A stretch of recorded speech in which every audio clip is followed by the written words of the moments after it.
In this video, we're going to bring up another bone of contention with Goldbacks.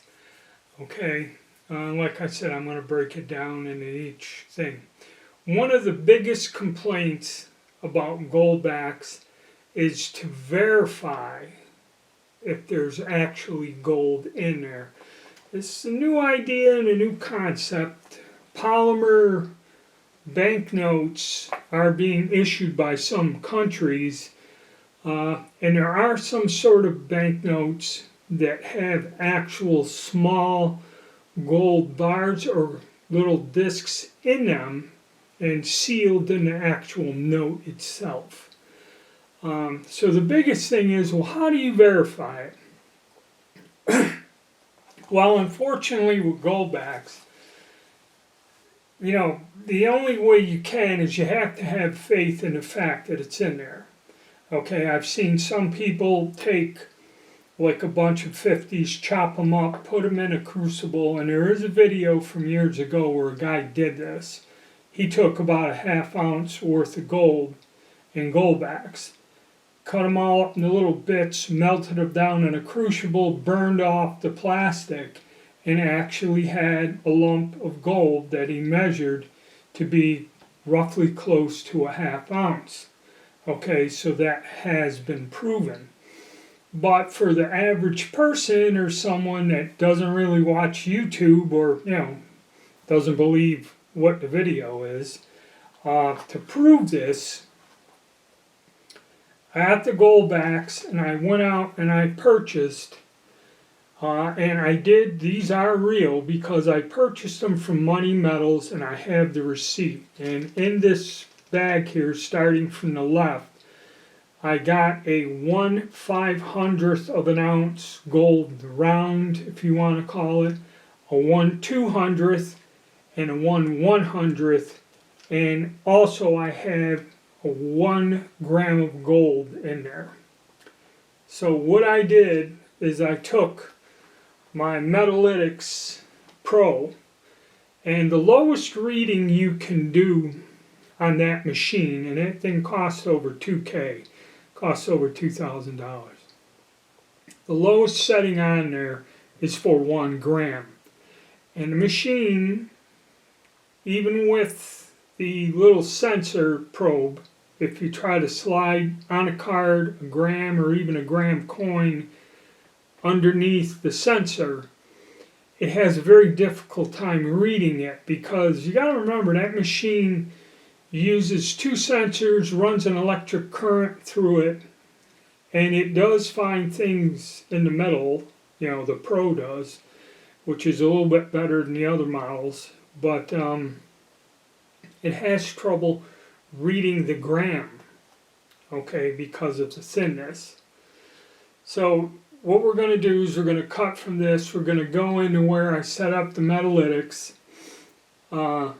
I tried to read these other fractional bits of gold, which is somewhat similar to this product. I think it's the 2 and the 5.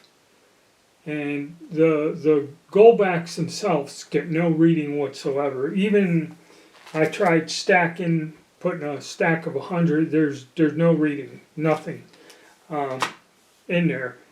Because the gold isn't concentrated. You got to remember the Metalytics thing, that's for measuring bars, coins, and so forth. Rounds, whatever. And it works very well and is a reliable machine for measuring the average things. And it has different settings for different types of coins and that, but measuring this isn't there. And I'll give you a conclusion in the end. But let's go to where I show you I tried to get a reading, especially off of these small ones.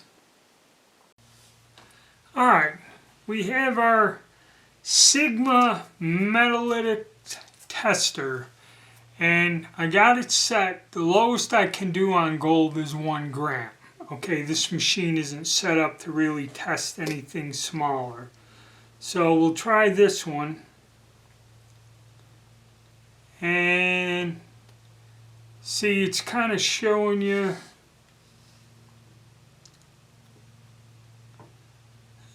It's off. That was too far.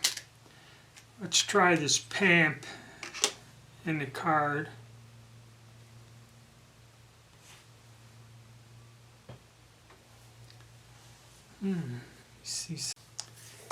So as you see, we had issues reading grams in the card, but let's see what we get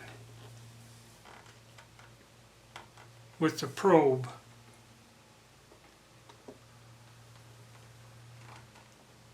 We're good. Okay. Even though this is an expensive machine, it's hard to, when you get smaller units, it's hard to read them. Let's see what this tells me.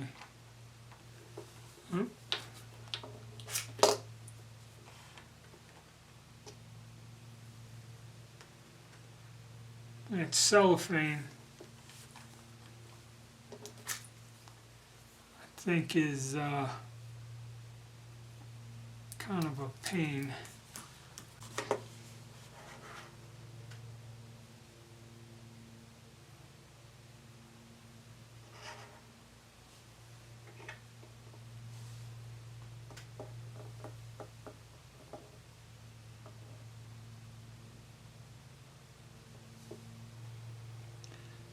Okay, with the cellophane off, we're still getting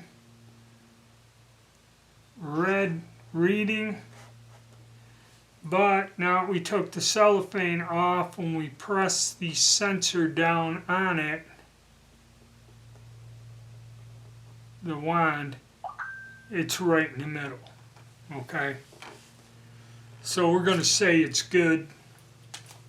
The distance in here when you get to a gram isn't good. So let's try our little pieces here. See, as you see, it's telling you it's looking for a gram in thickness and it's not finding it. That's why you're getting the red. So let's see if the wand fares any better. No. Okay.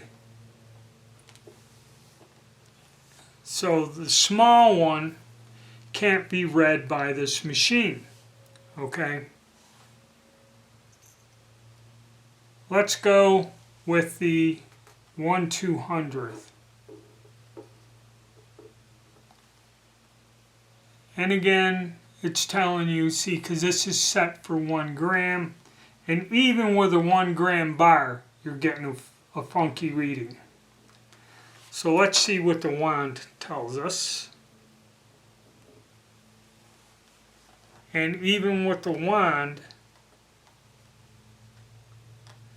okay, the thickness is not there.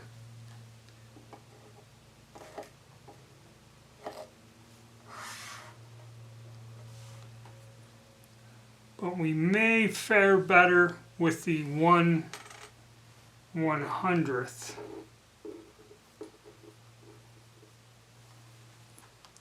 Close. It's getting closer because it's getting thick enough. See, it's telling you it's thin. It's too thin to be 1 gram of gold. But there's enough thickness there that the wand will just about read it in the green. Okay? So your argument that, you know, these here, they have no reading whatsoever because, again, there's not enough thickness. How this works is this machine is calibrated for, that's 1 gram of gold, okay, which is a lot more than I think any Goldback is. I think you can get 1 gram notes somewhere, but yeah, it works on thickness, and these are not thick enough. No matter how many of them you pile, I don't have any. I ain't got like a 1/10 ounce, but no matter how many of these you throw on there, they do not register on this machine. So,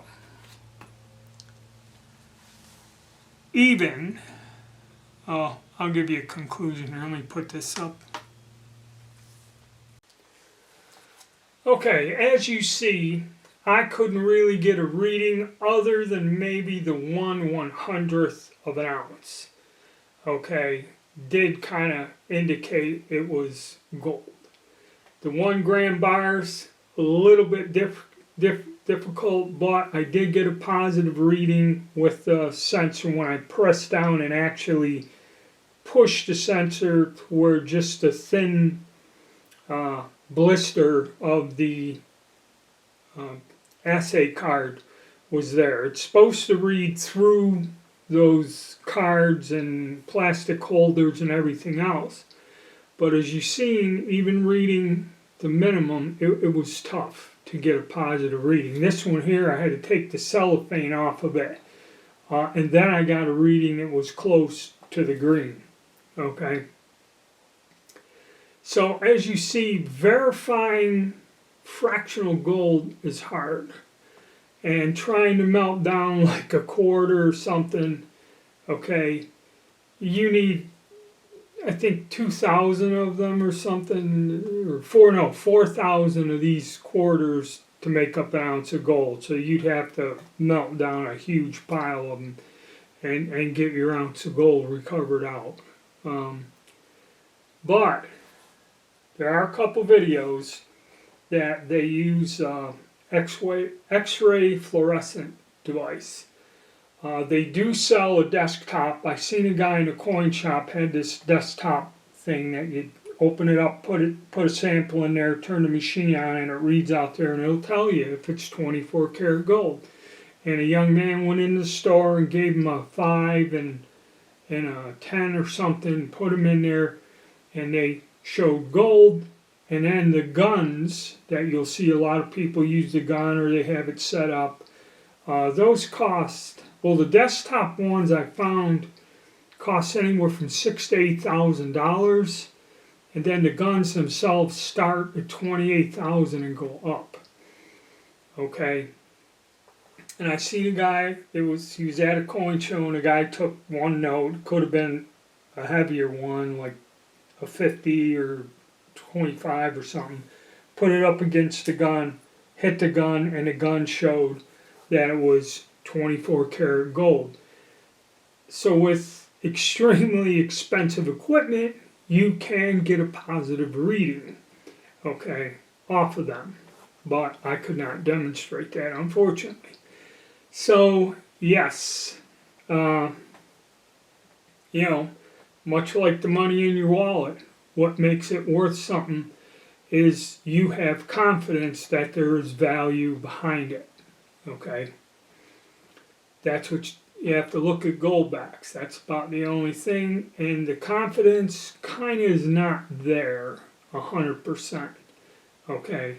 There's some people that love these things, and some people that think it's a joke, okay? That you got rocks in your head to even fool them. All right, but that's how it is. You know, I can't sway opinions, and I'm not trying to, but I'm just showing you, yes, there is a point. They're very difficult to verify that they're actually gold. Okay. All right. Thank you, and stay tuned.